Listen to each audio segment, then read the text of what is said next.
E eu quero convidar você a abrir sua Bíblia comigo no Evangelho de João, capítulo 15. Abre sua Bíblia comigo no Evangelho de João, capítulo 15. E nós vamos hoje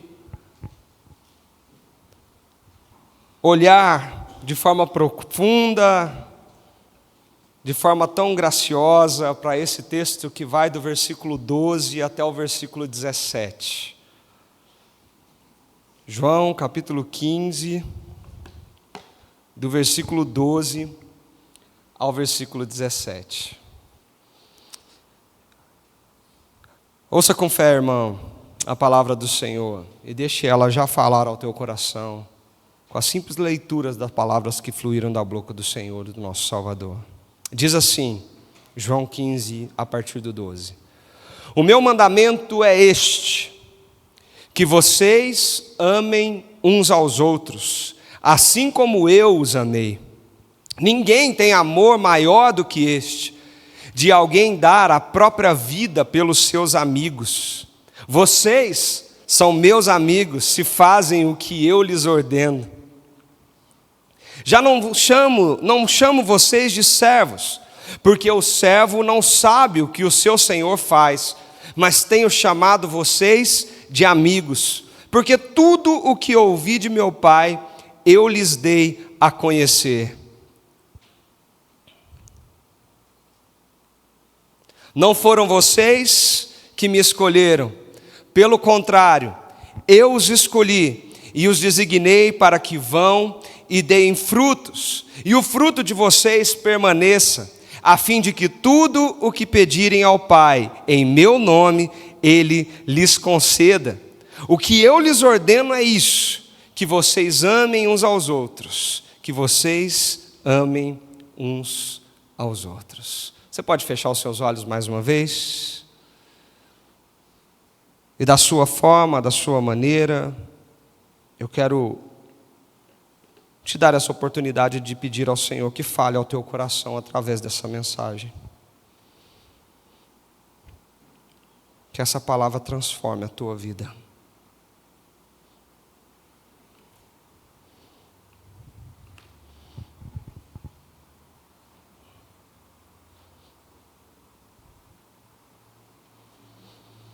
Fale conosco, Senhor. Fale conosco, Pai. Nós queremos ouvir a Tua voz, Senhor. Que seja muito mais do que estar presente aqui na igreja, mas que seja estar presente no Senhor, ouvindo a Sua voz e sendo transformado pela Sua palavra. Nós pedimos isso em nome de Jesus. Amém. Nós estamos no capítulo 15 de João, meus irmãos.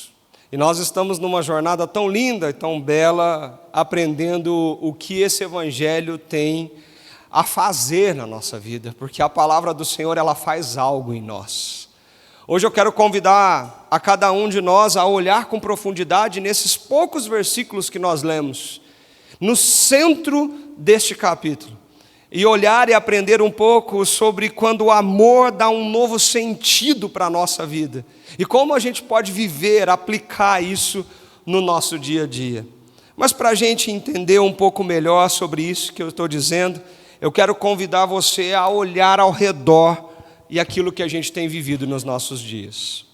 Eu estou dizendo para você olhar não agora para o seu irmão que está sentado do teu lado, não para a sua irmã que está aí do seu ladinho, mas eu estou pedindo para você olhar para aquilo que você vive no seu dia a dia. Quando você sai por essa porta, na segunda, terça, quarta, quinta, sexta, sábado, aquilo que você enfrenta ou vive no seu trabalho, aquilo que você vê na sala de aula das universidades, na escola, aquilo que nós estamos vivendo ao conviver com as pessoas nos diversos lugares onde nós vamos.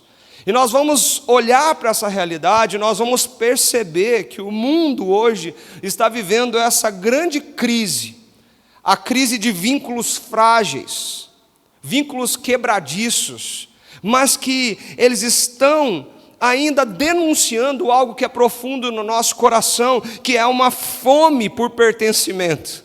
Os vínculos são frágeis, mas a fome de pertencer, a fome de estar, a fome de ser é muito grande. Um sociólogo famoso, que eu gosto muito de ler e prestar atenção naquilo que ele escreveu, chamado Bauman, ele descreveu a nossa cultura como uma modernidade líquida, e eu não sei se você já ouviu falar sobre isso. E por que Bauman, ao olhar para a sociedade, ele fala que a nossa modernidade é líquida? Porque hoje nada parece sólido, durável, permanente. As relações, os compromissos, a identidade, até as promessas são facilmente dissolvidas quando deixam de ser convenientes a cada um de nós. Então, quando nós olhamos as pessoas ao nosso redor, a gente percebe que elas se conectam rapidamente, nós não estamos altamente conectados, mas elas se desconectam com a mesma velocidade.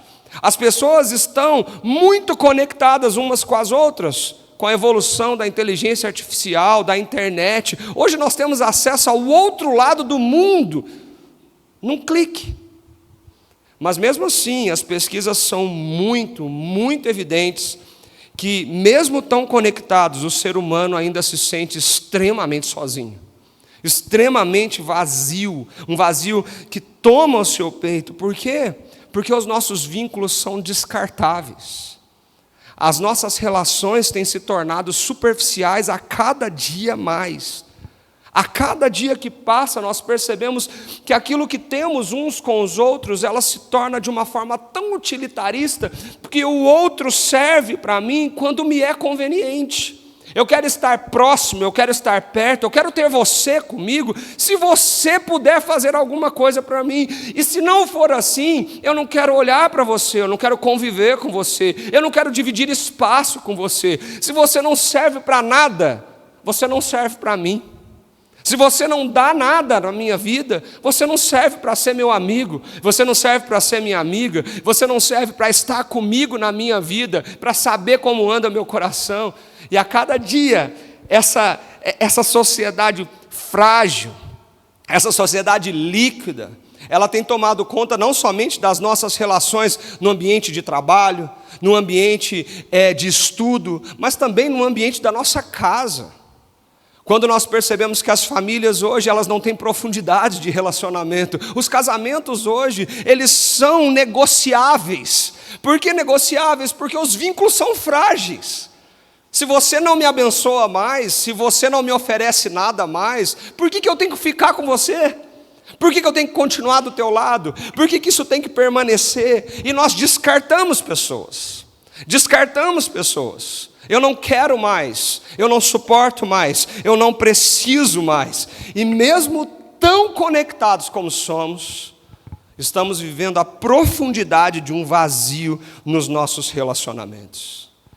O ser humano, ele sente uma fome por esse pertencimento. Ele sente algo dentro de si, porque ele está faminto por relacionamento, mas ele não reconhece isso, ele não sabe discernir isso. Se existe algo que nós estamos à busca, à procura frenética na nossa vida, é relacionamentos que haja pertencimento, permanência e significado. Relações que nos tragam essas três convicções, que eu pertenço a algo, a alguém, a permanência para ser estável e não ser volátil e volúvel, como tudo nesse mundo moderno é, e o significado de me tirar desse vazio, me colocar numa relação que sustenta um propósito para a minha vida. Nós queremos isso, e sabe por que nós queremos isso? Porque nós fomos criados por Deus como seres relacionais. Está na nossa essência, irmão, está naquilo que Deus criou dentro de nós. Nós fomos criados para relacionamentos, nós fomos criados para comunhão, nós fomos criados para alianças profundas, nós fomos criados para vínculos permanentes, nós fomos criados para espelhar aquilo que nós temos com o nosso Criador, que é algo que perdura, que fica, não que sai, que se quebra e que se perde. É por isso que nas páginas de Gênesis nós lemos logo no começo das Escrituras: não é bom que o homem esteja só. Deus criou essa comunhão e essa aliança como a essência do ser humano. Nós vivemos uma sociedade extremamente contrária a tudo isso. Porque nos conectamos sim, a velocidade da informação é alta, mas o vazio continua. Nós descartamos e desprezamos pessoas, nós excluímos pessoas. Nós simplesmente descartamos da nossa vida e falamos, não quero saber mais. É por isso que o texto de João 15, e essas palavras de Jesus, elas são tão fortes, porque elas trazem para nós a resposta a esse momento que nós vivemos. Ela traz para nós uma resposta da convicção do que Jesus está construindo em nós e faz cada um de nós, quando entendemos a profundidade do que acabamos de ler, a repensar toda a nossa vida. Repensar todos os nossos relacionamentos, a começar com o relacionamento que temos com Deus, o nosso Criador. E por consequência, repensarmos o relacionamento que nós temos uns com os outros, porque se entendemos a profundidade do que Jesus está falando aqui, nós vamos ver que toda a nossa vida é ressignificada a partir das palavras dele. Para a gente entender um pouco melhor tudo isso, eu quero voltar um pouquinho no contexto onde nós estamos e lemos esses versículos que acabamos de ler. Eu tenho repetido aqui, nós estamos indo devagar sim, porque esse momento, esse bloco do Evangelho de João é muito, mas muito precioso. Nós estamos nas últimas palavras de Jesus antes da cruz. Nós estamos no discurso de despedida de Jesus com seus discípulos. Nós estamos à véspera de Jesus ser entregue para ser torturado e morto na cruz do Calvário. E agora Jesus, despedindo dos seus amigos, prepara o coração de cada um deles, quando os vínculos estão prestes a ser testados. Ele prepara os seus amigos para um momento difícil, porque agora eles não mais viverão com a presença física de Jesus ao seu lado, e agora a igreja sofrerá um nascimento com muita perseguição, com muita oposição, e Jesus não vai estar ali mais. Então Jesus, no seu discurso de despedida, prepara cada um desses homens para viver essa realidade. Ele vai morrer, ressuscitar, ele vai subir aos céus, e agora os discípulos continuam essa jornada, e aqueles homens inseguros, com medo, sem saber o que está acontecendo, eles precisam se preparar para os dias que virão. O Evangelho de João é lindo, ele está nos mostrando algo maravilhoso, e quando nós chegamos no capítulo 15 desse discurso de despedida de Jesus, nós somos apresentados a uma imagem maravilhosa, a imagem da videira verdadeira, que nós começamos há alguns domingos atrás. Nós somos apresentados por Jesus a essa imagem que diz, eu sou a videira verdadeira, vocês são os ramos, vocês permaneçam em mim e eu permanecerei em vocês. Jesus está nos chamando a pensar a nossa vida a partir de um princípio, o da permanência na sua presença, a permanência de quem somos e em quem Ele é, da forma como eu habito em vocês, como Ele disse que o Espírito Santo faria. Ele nos convida a habitar nele, na presença dEle e estar continuamente com Ele. Jesus está dizendo isso. No capítulo 15, ele fala da realidade vital da permanência nos seus primeiros versículos. Depois ele fala que a base dessa permanência, ela não flui do nosso esforço, mas ela vem do amor do Pai que nos conecta e nos faz permanecer. E depois ele começa a mostrar os resultados visíveis dessa permanência na nossa vida. Como nós produzimos esse fruto, como nós nos deixamos produzir esse fruto, como que isso acontece na minha vida, qual é a evidência disso no meu dia a dia. Meus queridos, o que Jesus está dizendo aqui para mim e para você, como disse para aqueles homens, ele mostra que a vida cristã não nasce do esforço humano. O cristianismo não é algo de esforço humano, mas é uma iniciativa divina, é uma iniciativa de Deus. Ele não se sustenta por regras ou somente num legalismo moral, mas em comunhão. Ele não termina em introspecção somente, mas em amor concreto e frutífero. Não é algo no seu coração e fica somente com você, mas é algo que a partir de você alcança muitas pessoas. Jesus, ele está dizendo palavras muito significativas para nós. Se você parar e pensar nesses versículos e entender a profundidade do que eles querem dizer, eu tenho certeza que você vai naturalmente ser levado a repensar algumas coisas no seu dia a dia. Porque Jesus está mostrando que no mundo de vínculos frágeis, Ele nos orienta a permanecer em um relacionamento que é permanente. Em um mundo de relações utilitárias, Ele chama cada um de nós de amigos. Em um mundo marcado pela transitoriedade, Ele promete que os nossos frutos permaneçam. E eu queria que a gente olhasse para isso, a gente olhasse para esse texto e aprendesse pelo menos 3 coisas muito fortes que Jesus está nos explicando e nos ensinando aqui. Mas eu queria fazer isso de uma forma um pouquinho diferente hoje. Eu queria começar do fim para o começo. Do fim que nós lemos até o começo de onde nós lemos. Para que a gente aprenda algumas coisas tão bonitas e tão profundas. E para isso, nós começamos a entender o amor que nos escolheu como uma iniciativa soberana de Cristo e não do nosso esforço. Olha aí o versículo 16 na tua Bíblia. Ele diz assim: não foram vocês que me escolheram.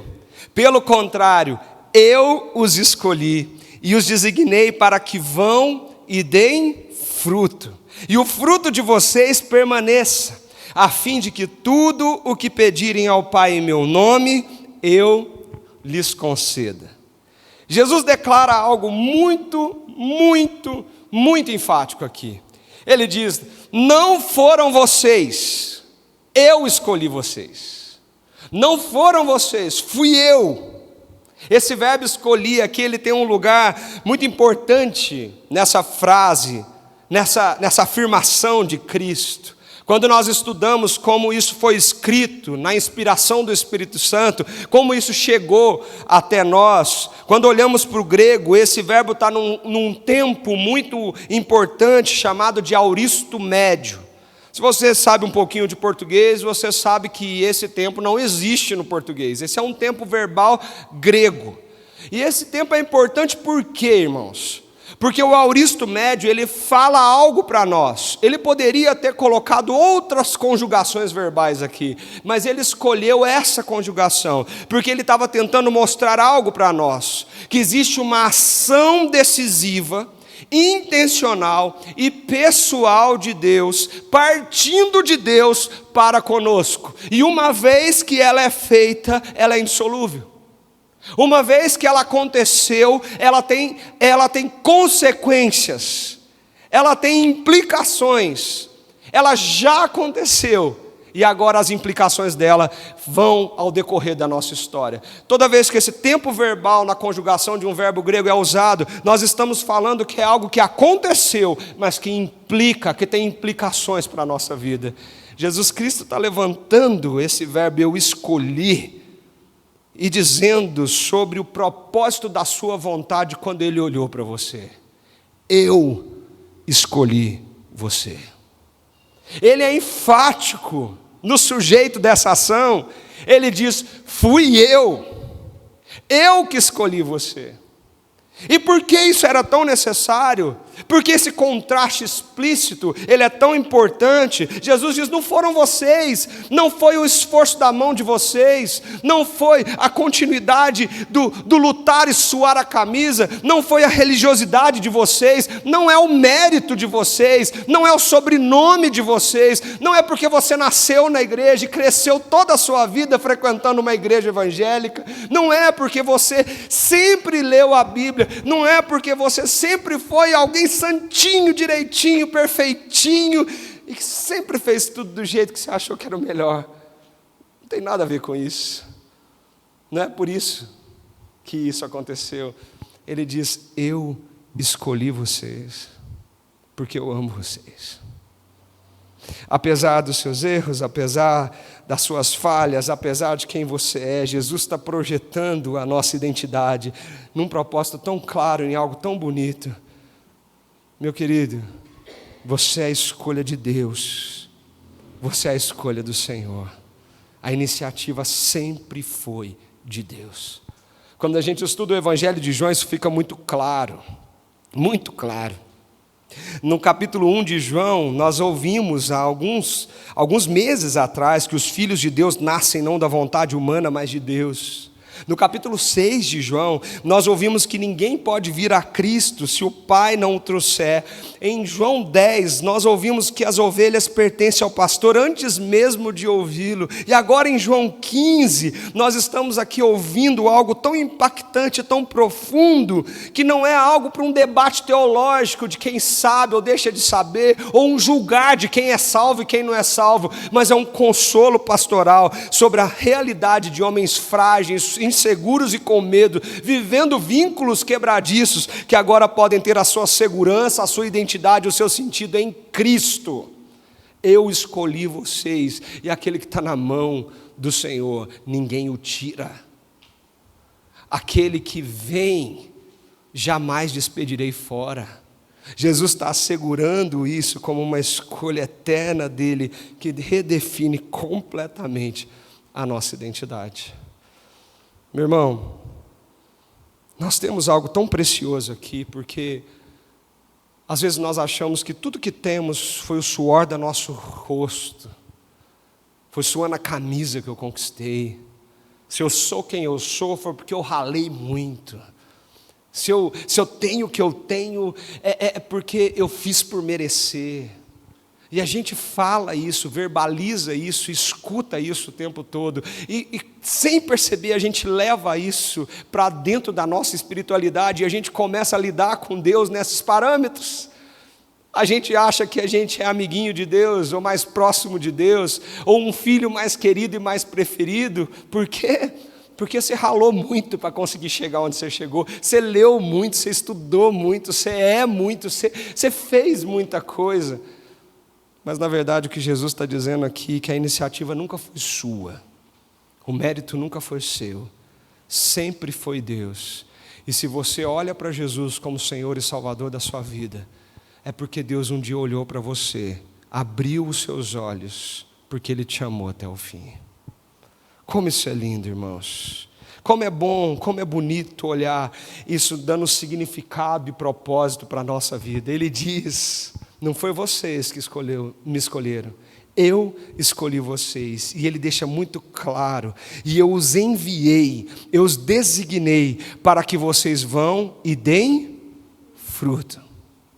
Esse é o propósito, é o significado, é uma finalidade muito clara para a nossa vida. Jesus não nos escolheu, e Ele não fala que eu escolhi vocês para tirar vocês do inferno e para o céu. Você está vendo escrito isso aqui? Não está escrito isso nesse texto.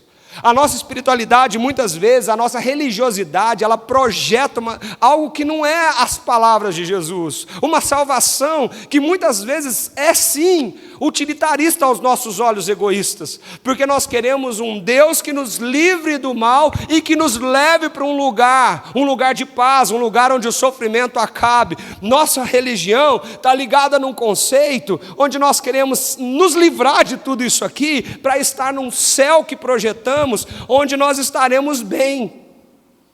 Nós queremos simplesmente estar nesse céu, enquanto Jesus não está falando disso aqui. O propósito de Jesus é nos chamar para uma realidade do reino de Deus no aqui e no agora. Ele está olhando para aqueles homens antes de ir para a cruz e está dizendo para eles: eu estou enviando vocês para viverem o reino aqui e agora. A salvação de vocês é agora. O reino de Deus é agora. A vida no reino é agora. É por isso que eu envio vocês com uma finalidade, um propósito, um significado de vida. Por que nós estamos aqui? Por que somos amados por Deus? Por que Deus tem feito isso na nossa vida? Porque Ele quer que nós vamos viver os nossos dias dando fruto, e o fruto que procede do Pai, porque estamos ligados à videira verdadeira. Faz sentido isso, querido? Dá para perceber isso aqui? Eu gosto tanto desse versículo que eu decorei esse versículo quando eu tinha uns 14 anos de idade. Eu nunca mais tirei esse versículo da minha memória. Porque esse versículo ele mostra uma realidade muito bonita para nós. Ser escolhido significa que a nossa vida não é fruto do acaso. Ser escolhido não é sobre as nossas capacidades e habilidades. Deus nos capacita para um propósito e uma missão, mas não somos capacitados para a salvação. Deus está mostrando como a nossa identidade é redefinida a partir desses parâmetros. Nós fomos alcançados pela graça, para uma finalidade clara, uma vida frutífera, significativa e duradoura diante de Deus, no aqui e no agora. E agora para e pensa comigo. No mundo onde as pessoas são escolhidas quando são úteis, desejáveis, funcionais, Jesus afirma: eu escolhi vocês. E Ele vai dizer depois: porque eu amo vocês. Não é porque vocês servem para mim, porque vocês são convenientes para mim, só porque vocês são úteis para mim. Eu escolhi vocês porque eu amo vocês. Isso muda a forma como nós lidamos com a rejeição na nossa vida, queridos. Nós temos um Deus que nos amou até o fim. Isso muda a forma como nós lidamos com a insegurança na nossa vida, porque se andamos inseguros é porque talvez não estamos olhando para esse lugar de conforto, esse lugar de consolo que o Senhor está dizendo. Isso muda a forma como nós vivemos essa vida de comparação, olhando para o outro, querendo o que o outro tem, fazer o que o outro faz, porque nós temos o suficiente que nós precisamos, que nos define, que é Jesus Cristo. Então, a gente precisa parar um pouco e pensar na nossa vida. Se a iniciativa dessa graça vem de Deus, a pergunta que fazemos para nós mesmos é tão clara. Não é porque Deus me escolheu, mas como eu tenho vivido à luz dessa escolha. Se eu fui amado por Deus e escolhido por Ele, como que eu tenho vivido em resposta a isso? O que eu tenho feito? Como que isso produz esse fruto que Ele tanto espera de mim? Será que eu tenho buscado validação em outras fontes que não é Cristo? Será que eu estou procurando a reafirmação da minha vida em pessoas, em coisas, em carreira, em diploma, em status sociais, em amizades, e não em Cristo? Será que a minha identidade ainda está tão rebuscada e incerta, permeada de vínculos frágeis, que eu não consigo olhar para Cristo como essa fonte permanente de uma identidade que me leva a viver nesses dias?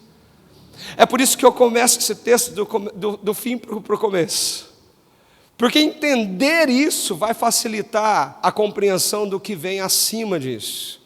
Quando nós entendemos que a base da nossa fé e de quem nós somos é uma escolha que não estava na sua mão, mas é uma escolha de Jesus Cristo para com você. A graça te alcançou, o amor te alcançou. Irmão querido, em nome de Jesus, isso deveria levar você e os seus olhos às lágrimas. Jesus escolheu pessoas falhas e pecadoras. Jesus estava falando isso para aqueles homens que estavam diante dele, que tinham dormido enquanto ele chorava sangue e tinha pedido para eles orar com ele. Jesus falava isso para alguém que numa noite tumultuada diz para o povo: eu não conheço ele, eu não sei quem ele é. Jesus está falando isso para homens que estavam há pouco tempo atrás brigando entre si para saber quem era o maior no reino dos céus. Jesus está falando isso para homens que duvidaram dele, homens que perderam a convicção nele, homens que se perderam nas convicções erradas do seu coração. Jesus estava diante daqueles 11 homens falhos e pecadores, olhando nos olhos deles e dizendo: eu escolhi vocês. Jesus está olhando para você hoje, e apesar das suas muitas limitações como as minhas, apesar dos seus muitos defeitos, apesar dos seus muitos erros, Jesus continua olhando para você e dizendo: eu amei você até o fim, e eu nunca vou deixar de te amar. Eu escolhi você, não foi você que escolheu. Amém. Isso não muda a nossa convicção sobre quem nós somos? E quando a gente continua esse texto, a gente vai aprender uma segunda verdade então. Que esse amor que nos escolheu como uma iniciativa de Cristo, Ele nos chama de amigos, para um lugar, e um relacionamento que é contracultural para a nossa época, porque é um relacionamento íntimo. Olha primeiro o versículo 15, lembra que eu estou subindo o texto, 16, 15. E olha que esse versículo fala: já não chamo vocês de servos, porque o servo não sabe o que o seu senhor faz, mas tenho chamado vocês de amigos, porque tudo o que ouvi de meu Pai, eu lhes dei a conhecer. Olha que versículo bonito. Às vezes a gente lê, mas não presta atenção no que a gente está lendo. Os termos aqui desse texto é carregado de significado e a gente precisa entender isso. Os termos amigo aqui, ele tem uma ideia de afeição profunda, de proximidade, de pertencimento. Tudo aquilo que o ser humano está buscando na sua vida, esse termo carrega. Não é uma proximidade superficial, rasa, alguém que você conhece, sabe o nome, mas você não sabe nem onde mora, que você convive de vez em quando, encontra na mesa do escritório, no trabalho, você sabe onde até, que família que ele pertence, mas você não sabe o que está no coração, você não sabe os desejos dele, você não sabe as convicções que ele tem. Não, esse termo não é isso. Esse termo é algo de proximidade, de identidade, de intimidade e profundidade de uma relação. Jesus está dizendo assim, que agora Ele nos chama de algo, amigos, porque Ele nos leva para uma relação de intimidade profunda com quem Ele é. Ele está dizendo: eu amei vocês, eu trouxe vocês para um outro nível, um nível de amizade. E Ele faz um contraponto.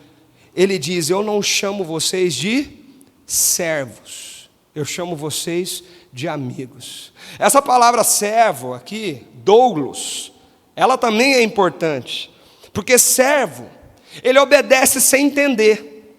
Servo só obedece, ele só executa. Servo é aquele que faz. Ele sabe por que está fazendo? Não, ele só faz. Tem um monte de empregado que funciona assim, um monte de trabalhador que funciona assim. Por que você está fazendo isso? Não sei, eu só estou obedecendo ordens. Já ouviu isso? Por que funciona desse jeito aqui? Não sei, me falaram que funciona assim e eu tenho que fazer desse jeito. E você não sabe, você não tem o propósito daquilo, aonde aquilo vai levar, onde você está fazendo aquilo chegar, você só executa. Servo é aquele que faz. Ele não sabe o porquê, ele só faz. Alguém mandou e eu faço. Alguém falou que é assim e eu vou executar. Jesus está dizendo: vocês não são isso. Vocês não me obedecem sem entender o porquê. Vocês não fazem sem saber o que está acontecendo. Vocês não são aqueles distantes que estavam do lado de fora da casa quando eu contei a história do mundo e disse por que vocês estão aqui. Vocês não estão longe de mim a ponto de não entender o que Deus está fazendo quando Ele me trouxe aqui. Jesus está falando: vocês não são esses distantes, mas vocês são íntimos. Eu chamei vocês para sentar nessa mesa, a mesa do círculo da revelação divina. Aqui vocês entendem o propósito, o significado da vida e o porquê você está fazendo o que você faz. Amigo é aquele que entende o coração. Amigo é aquele que está conectado com a vida. Amigo é aquele que tem presença, é aquele que está do lado. Amigo conhece sem até não dizer nada. Com um simples olhar, às vezes você sabe que a outra pessoa tem. Jesus está dizendo: a nossa intimidade, o que eu estou chamando para vocês viverem, não é algo líquido, frágil, quebradiço, passageiro. Eu estou chamando você a viver uma relação de comunhão maravilhosa com a própria Trindade criadora do universo. Isso é muito forte, irmãos. É muito forte porque Jesus está nos levando para um outro nível daquilo que somos. Ele diz: você não é um executor. Você não é aquele que diz: o pastor diz que não pode fazer isso e eu não faço. E você nem entende por quê. E tem um monte de gente vivendo assim, como servo e não como amigo. Você não pode usar esse tipo de roupa. E você fala assim: então eu não vou usar. Mas por que eu não posso usar essa roupa? Não importa, falaram que eu não posso usar, então eu não vou usar. Você não pode pintar o cabelo, então eu não vou pintar. Mas por quê? Não importa, falaram que eu não posso pintar, então eu não vou pintar. Percebeu que tem muita gente escravizada com esse tipo de relação? Você tem que cantar assim. Você tem que sentar desse jeito. Você tem que orar dessa forma. Você tem que usar isso.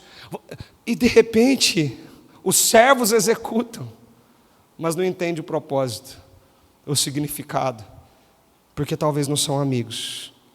não estão em comunhão, não estão nesse vínculo, não estão ligados à videira como Jesus está nos chamando. Quando você entende isso, quando você entende essa relação, você continua entendendo o que Jesus está dizendo. Eu dei a conhecer vocês os propósitos do Pai. A palavra de Jesus é revelatória porque ela traz o significado da nossa vida.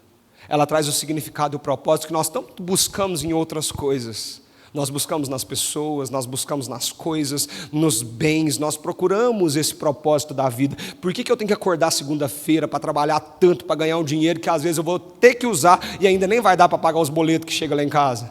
Por que eu ralo tanto e não chego onde eu quero? Por que eu tenho trabalhado tanto, mas eu não consigo fazer o que eu desejo? E você começa a buscar propósito e significado nisso. Você quer tentar entender isso, enquanto o propósito e significado da sua vida não está aí. Nunca estará aí. Você precisa entender que Jesus está te chamando para te mostrar. Deixa eu te mostrar, ou desvendar na tua frente, qual é o verdadeiro significado da vida que eu tenho para você. E quando a gente olha para o Salmo 3 que a gente leu, a gente vai entender que essa amizade nos coloca naquele lugar, quando nós lemos assim: eu deito e eu durmo e eu me levanto, porque é o Senhor que me sustenta. A minha tranquilidade, o meu significado e o meu propósito não está no que eu faço, não está em mim, está nele. Jesus está te chamando para esse lugar, e é por isso que ele diz assim no versículo acima: vocês são meus amigos, se vocês fazem o que eu lhes ordeno. Mas peraí, pastor, você acabou de falar que o servo é aquele que faz o que o Senhor manda, e o versículo anterior está falando: vocês são meus amigos se vocês obedecem.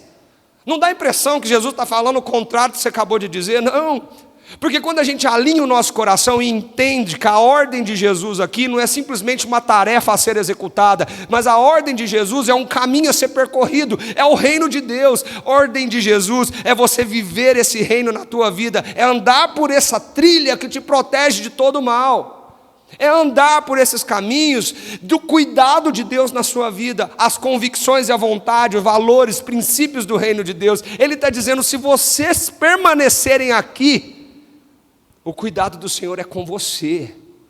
Eu não digo para você não fazer isso, porque você não pode. Eu não digo para você não fazer isso, porque eu quero cuidar de você. Se você sai desse lugar, você corre grande perigo, porque viver longe da vontade de Deus não é algo que traz bem para a nossa vida. Jesus está dizendo: vocês são meus amigos, porque vocês entenderam a vida que eu tenho para vocês, e vocês permanecem nessa vida e nesse lugar. E é por isso que a obediência na nossa vida, ela não é um peso e um fardo. A obediência àquilo que Deus tem para nós, ela flui de uma relação de intimidade e proximidade.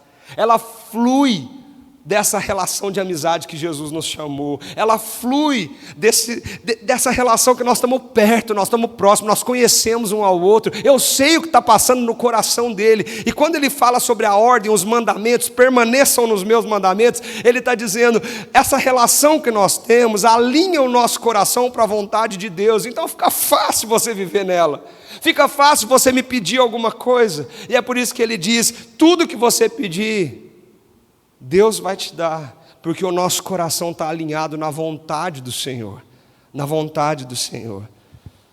Irmãos, Jesus aprofunda muito mais ainda, dizendo que tipo de amizade é essa no versículo 13, e ainda falando assim: ninguém tem amor maior do que este, de alguém dar a própria vida pelos seus amigos.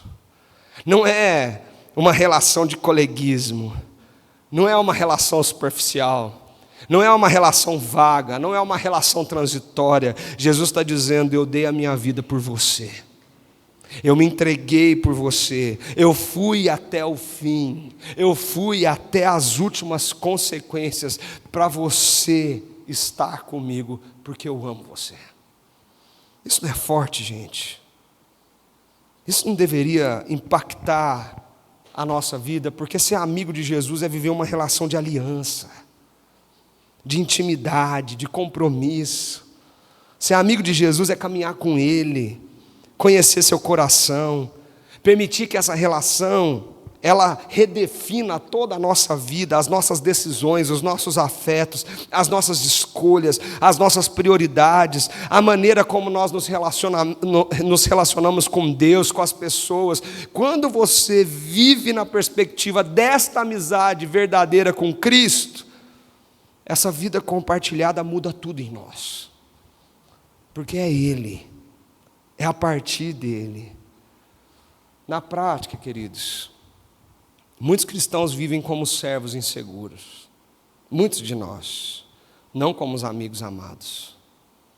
Muitos de nós estão pensando que a religiosidade vai nos salvar, enquanto nós deveríamos valorizar a presença de Jesus e a comunhão com Ele.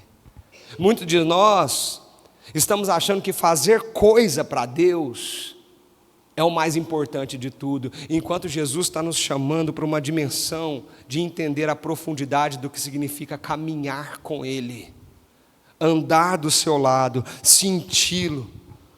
Existem irmãos que oram por obrigação, servem por pressão, obedecem por culpa, mas Jesus está nos chamando para uma relação marcada por intimidade, confiança.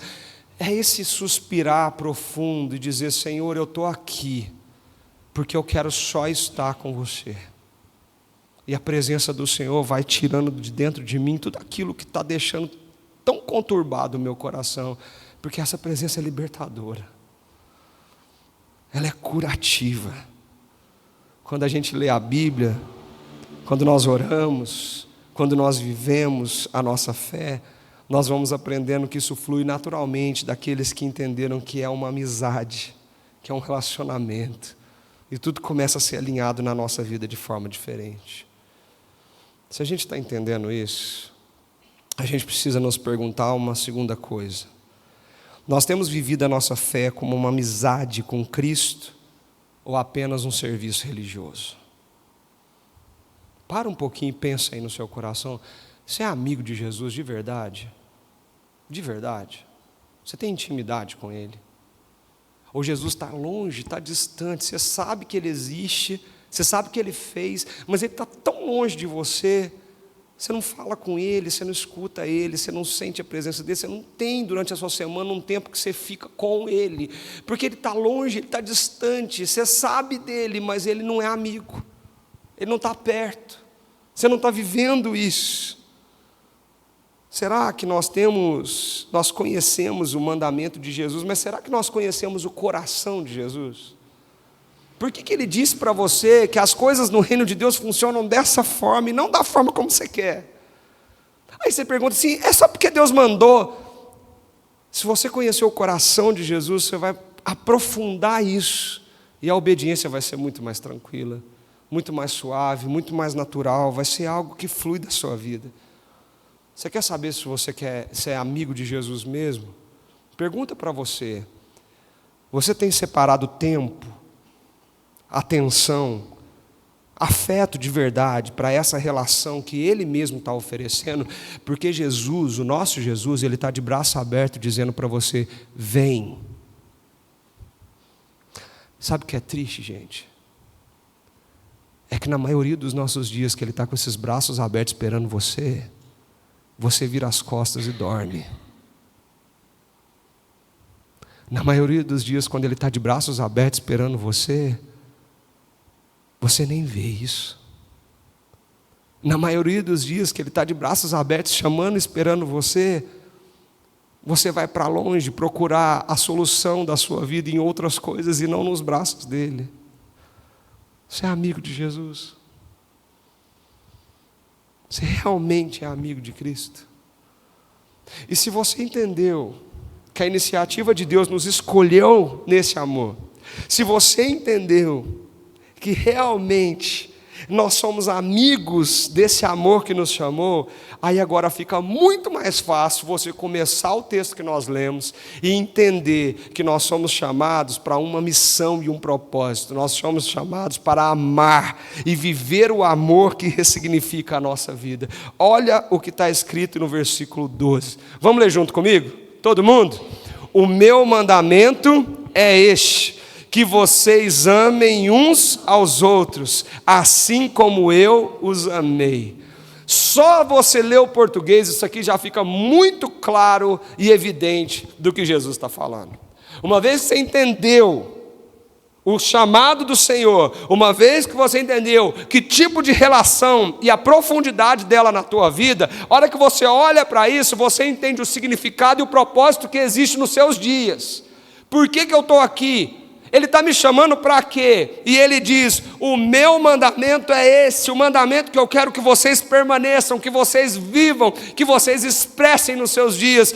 Amem uns aos outros. Jesus está olhando para os olhos daqueles homens assustados, inseguros, confusos com aqueles últimos instantes de Cristo na terra. Jesus está olhando para eles.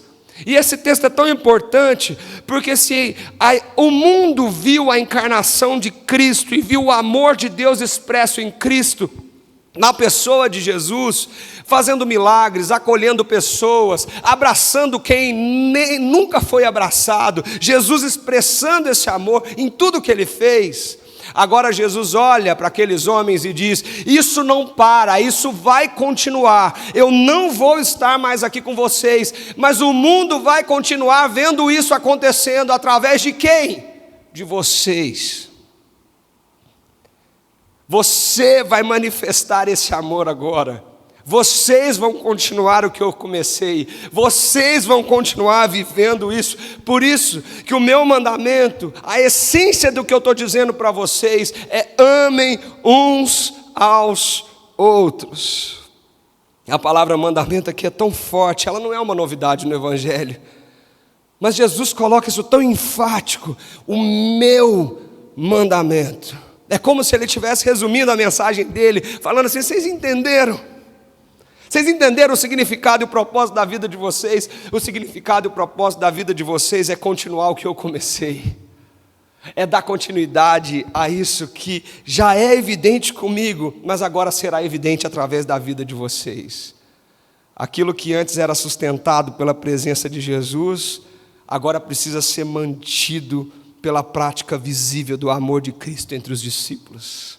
E quando nós vivemos isso, a própria Bíblia diz: o mundo vai reconhecer Jesus Cristo quando vocês amarem uns aos outros. Como isso é bonito, gente. Como isso é bonito. Porque quando eu paro para pensar que o jeito que eu lido nos meus relacionamentos com o próximo é uma expressão de Jesus Cristo no mundo, para e pensa se a gente não precisa mudar a forma como nós lidamos com as pessoas.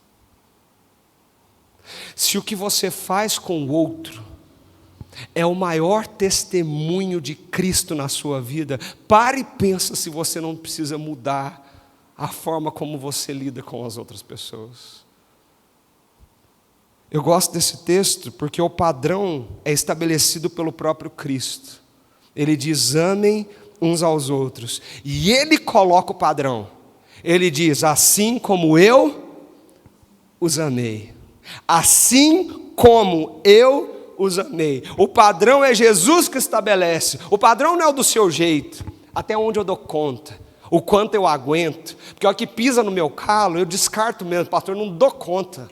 Ô pessoa chata, insuportável. Eu não quero conviver com esse tipo de gente.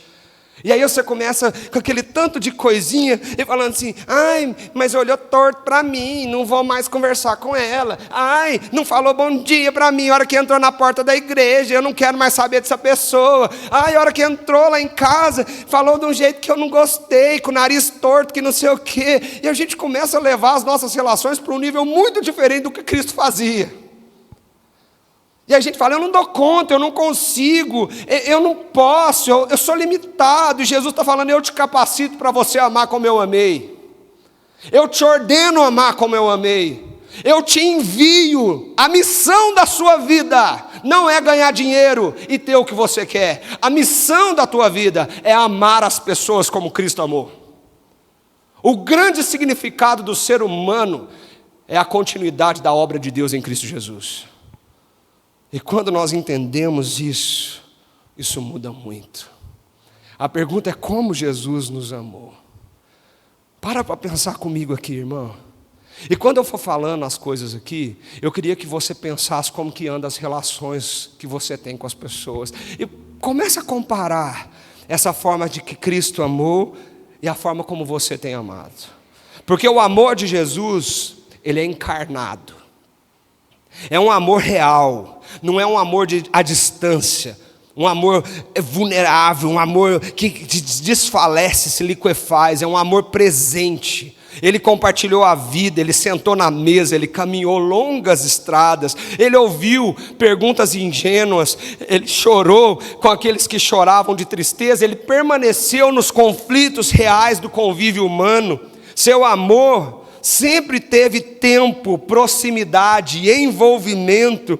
E isso nos mostra que o amor cristão não se sustenta somente nas boas intenções e falas, mas é presença, disponibilidade para o outro, disposição para negar a si mesmo e dividir a vida como ela é com a outra pessoa. Isso é um amor encarnado como Jesus viveu. O amor de Jesus é um amor com paciência, com verdade. Sabe por quê?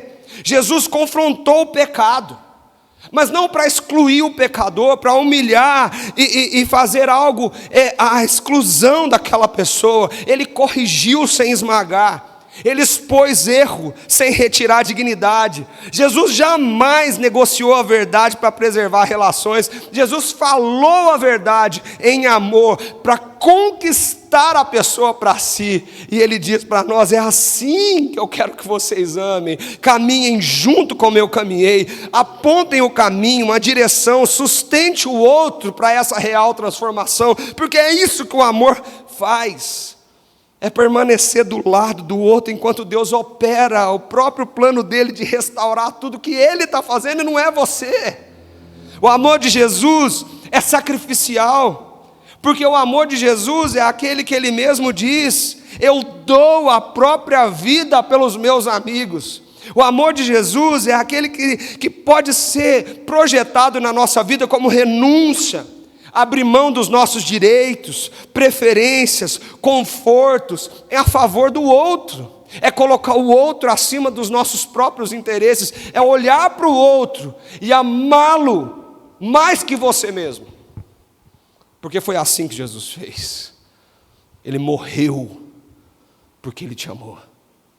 O amor de Jesus perseverou até o fim. Ele, quando amou até o fim, ele não abandonou, mas ele foi abandonado. Ele foi mal compreendido, ele foi deixado sozinho, mas ele foi e continuou, porque o amor de Jesus não é condicionado à resposta do outro, à fidelidade do outro. O amor de Jesus não depende da reação do outro, ele faz sem esperar a resposta em troca.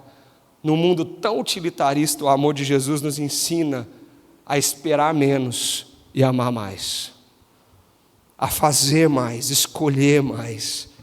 E é tão lindo esse texto, porque no versículo 17 desse texto, Jesus está colocando algo que encerra o que nós lemos. O que eu lhes ordeno é isso, que vocês amem uns aos outros. Ele começa dizendo isso, ele termina dizendo isso. Ele está dizendo que tudo que vem no meio desses dois paralelos é o significado e o propósito para a nossa vida. O chamado, a amizade e agora o fruto. E o fruto é o amor. Nós amamos porque Ele nos amou primeiro. E agora, na prática, pensa comigo. Como isso confronta a nossa tendência de viver uma fé que é centrada em nós mesmos? Como isso confronta a lógica do consumo das nossas relações? Como isso confronta esse utilitarismo que você e eu vivemos às vezes? Você interessa no outro se o outro se interessar em você. Você faz alguma coisa para o outro se o outro fizer alguma coisa para você. Você gasta tempo, porque o seu tempo é muito precioso, se você tiver uma resposta digna dele. Mas não é isso. Jesus não é assim. Nas decisões do dia a dia, a gente aprende a viver esse amor. Sabe como, gente?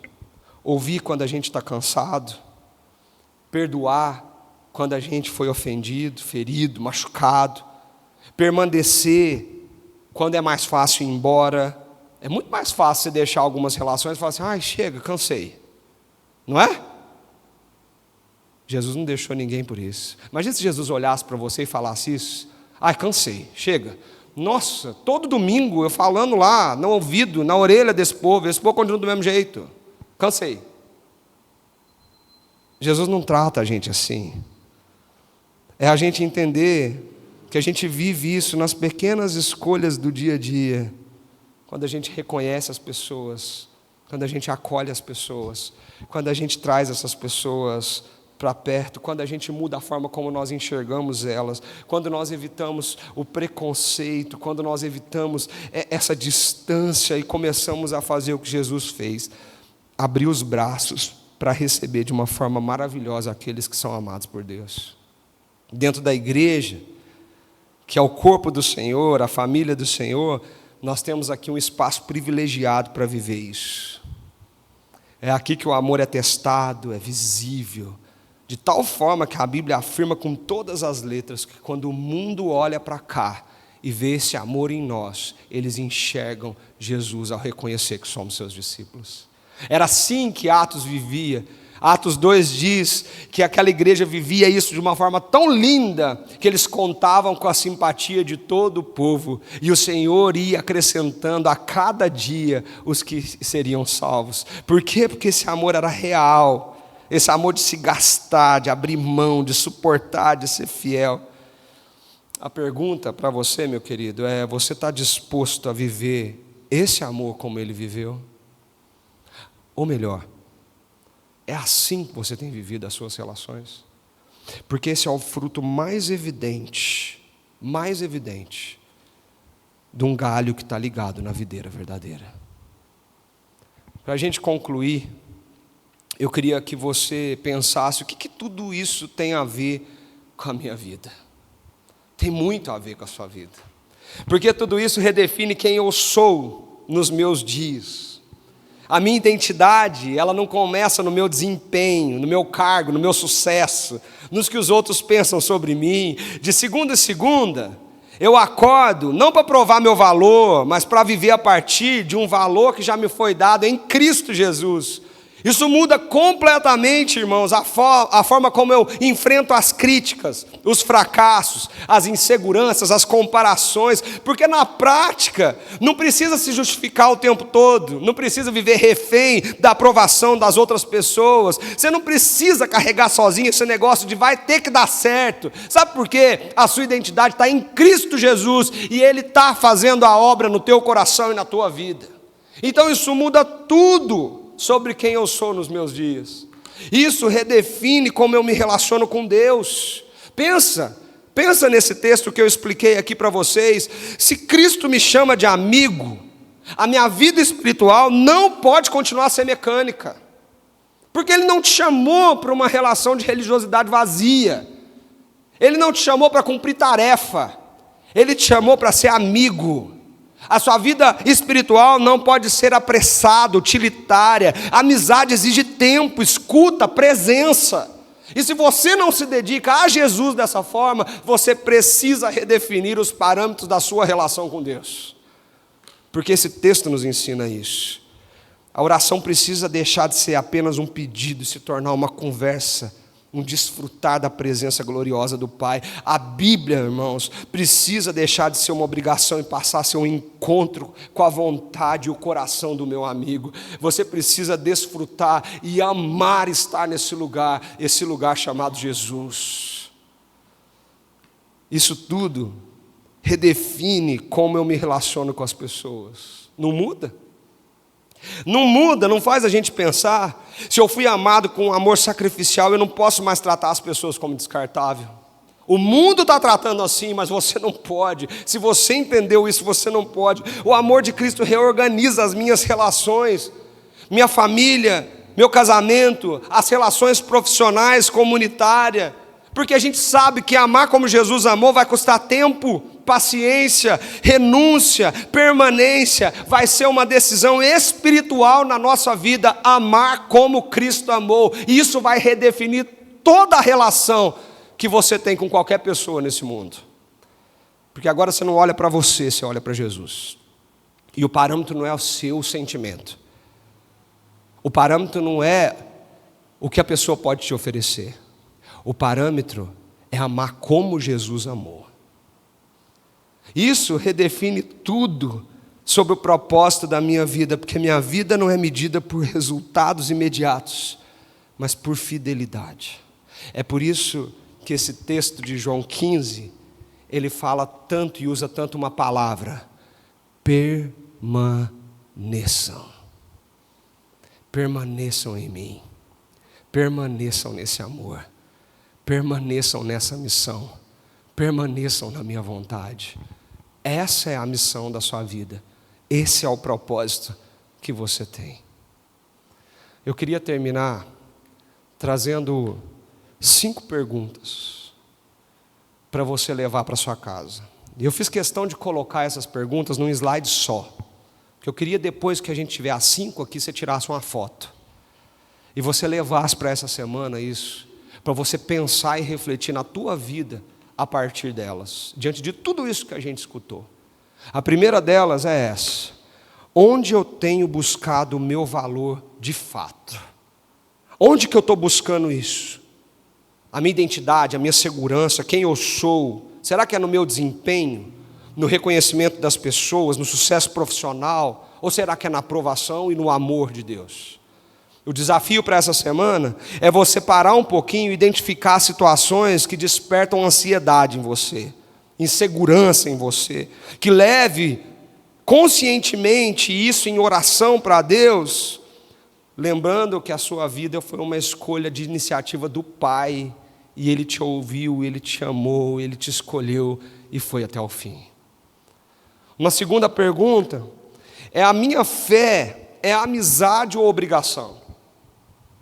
A minha fé, a minha espiritualidade é amizade ou obrigação? Você acabou de ouvir que Jesus não te chama de servo, Jesus te chama de amigo, mas o que você tem vivido? Quem sabe você começa a ressignificar isso. Será que você tem separado um tempo real para estar com Cristo, ou apenas você tem cumprido rotina? Aliás, talvez você nem tempo para isso você tem. O desafio dessa semana é separar ao menos um dia pelo menos, com um tempo intencional, sem pressa, para estar com Deus. Ler a palavra sem correria, orar para estar com Ele, não para pedir alguma coisa. Não é para produzir nada, não é para estudar nada, é um tempo para estar com Ele, permanecer nele. Esse é o desafio da sua semana. Quem sabe você pode reorganizar toda semana que vem, colocando isso na sua agenda. Uma terceira pergunta é: quem Deus está me chamando para amar de forma prática? E essa resposta é sua. Porque eu tenho certeza de uma coisa: todos nós temos um desafio de amor aqui. Todos nós temos alguém que é difícil, e que tem sido difícil, mas que Deus coloca essas pessoas no nosso caminho para a gente aprender a amar como Jesus amou. E se Jesus te trouxe aqui para ouvir isso, você precisa responder essa pergunta: quem é essa pessoa que eu preciso dedicar tempo, quebrar o meu orgulho, o meu egoísmo, a minha presunção e caminhar de forma prática para amar essa pessoa? Como Jesus abraçou os leprosos da época dele, como Jesus levantou a prostituta do chão, como Jesus curou pessoas que eram desprezadas, como Jesus foi na casa de coletores de impostos que todo mundo detestava e odiava. Quem é essa pessoa que precisa da sua intenção, da sua atitude nessa semana? Escolha conscientemente uma atitude de amor para fazer com ela, ouvir mais, pedir perdão, oferecer ajuda, perdoar, permanecer. O amor cristão sempre se expressa em ação, queridos. Uma quarta pergunta é: que tipo de fruto eu estou produzindo? Eu tenho investido em coisas que passam ou em pessoas que permanecem? O meu foco está no que eu quero conquistar, nos meus desejos, As minhas prioridades são isso? Ou quando você entra na sala que você trabalha, você começa então a ressignificar, olhando que pessoas que estão sentadas ao lado de você não estão ali para ser uma pedra no seu sapato, mas estão ali para ser alvo do amor de Cristo através da sua vida. Você mora onde você mora, estuda onde você estuda, convive com quem convive, não é porque essa pessoa tem que ser chata para te testar todo dia. Essa pessoa está ali para você passar a luz do amor de Cristo para ela, e quem vai fazer isso é você, porque nós fomos chamados para isso. E por fim, como que eu posso fortalecer os vínculos na igreja? Porque no mundo de relações frágeis, Deus está nos chamando para ser uma comunidade que permanece. Às vezes você está caminhando sozinho, você vem aqui, mas não quer se relacionar com ninguém, você não quer estar perto de ninguém, você não quer conversar com ninguém, enquanto Deus está te dando uma família para segurar na tua mão e te ajudar nos momentos mais difíceis da sua vida. Então que tal nessa semana você procurar alguém da igreja para caminhar junto com você, orar com essa pessoa, oferecer cuidado, se envolver de uma maneira mais intencional, numa comunhão mais profunda, numa relação de amor como Cristo amou. Irmão, pega seu celular, tira uma foto disso aqui. Leva, põe assim, no começo da sua semana, faz disso aqui a sua terapia dessa semana. Senta na mesa um dia, ora, e responde com sinceridade e honestidade essas perguntas. E avalia a perspectiva da tua espiritualidade naquilo que Jesus nos ensinou, quando Ele nos confronta dizendo que Ele nos escolheu, quando Ele nos chama para uma relação de amizade, e quando Ele nos envia para uma missão, para um significado e propósito, que é o que mais nós estamos precisando, continuar aquilo que Ele começou, amando como Ele amou. Eu não sei porquê, irmãos, mas todos os dias que eu tenho vindo para essa igreja, eu tenho perguntado para o Senhor: Deus, por que o Senhor está falando isso para a nossa igreja? Por que o Senhor está insistindo nisso para a nossa igreja? Ontem eu estava celebrando um casamento, e eu estava, depois desse casamento, sentado numa mesa com os noivos, a família dos noivos, e a gente estava conversando sobre a situação do mundo. O noivo é venezuelano, e a mãe dele, que mora na Venezuela, estava lá com a gente. E ele falava da realidade mundial, ele muito estudado, muito inteligente, com um alto cargo numa empresa multinacional. Ele estava falando da realidade que o nosso mundo está enfrentando hoje, diante de toda essa instabilidade política e econômica. E a conversa trilhou para um lado, onde ele olhou para mim e falou assim: meu irmão, isso não é somente na Venezuela, na Colômbia, que é onde ali a família dele está. Isso também vai acontecer no Brasil, porque esse ano de 2026 é um ano muito decisivo para o Brasil. Um ano de eleição, um ano de definições, um ano que o nosso país vai olhar para algum lugar e tentar recalcular uma rota ou tentar chegar em algum lugar. Por que Jesus está dizendo isso para nós, irmãos? Porque o nosso maior posicionamento nos dias de hoje não é brigar, discutir ou ter razão. O nosso maior posicionamento como igreja no ano de 2026 é permanecer no amor de Jesus e amando como Ele amou. E talvez é tudo isso que Deus está tentando nos dizer, insistentemente, aqui na nossa igreja. Eu queria convidar você a fechar os seus olhos.